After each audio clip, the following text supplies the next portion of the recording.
Stone কাটতে গিয়ে পিত্তনালী কেটে ফেলেছে, সাদা হলুদ হয়ে গেছে, পুরো বডি হলুদ হয়ে পুরো হার্ড হয়ে গেছে, মানে বোঝা যাচ্ছে অনেক আগে ঘটনা ঘটেছে। নামেরা করেছে, এরা স্বাস্থ্যে নেই বলেছে বারবার, পরে আমাকে বলে যে স্বাস্থ্যতে আছে, চাপে পড়ে।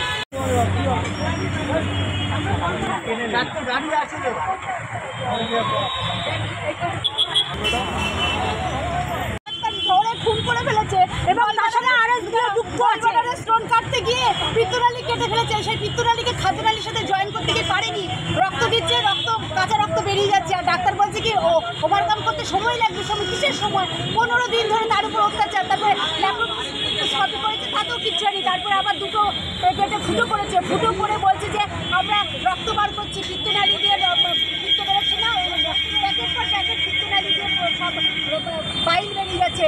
পেশেন্টটা অসুস্থ হয়ে গেল, গলায় ফুটো করেছে, সব জায়গায় সারা শরীর ক্ষত বিক্ষত।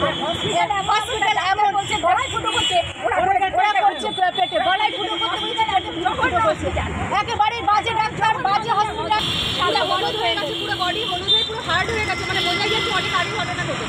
ওনারা যে ভিজিটিং আওয়ার শেষে এখন এই ভিজিটিং আওয়ার দেখে এদের আইসিইউতে ঢোকাচ্ছে, আইসিইউতে ঢুকিয়েছে, এখন আমাদেরকে সেগুলো করছে। চাইছি এই নার্সিংহোম, আমার নার্সিংহোম ঠিক ছিল, কিন্তু এই অবস্থায় রুগীর তারা বারবার আমাকে ডিস্টার্ব করে, 12টাতে ফোন করে টাকা দাবি করে আমার শ্যালকের কাছে।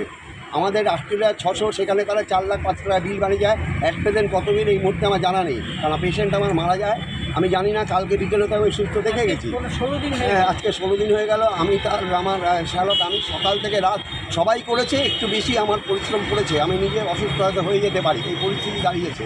এবার আপনারা দেখুন, আমি চাই ডাক্তারকে সমাজের রূপে তুলে ধরা হোক।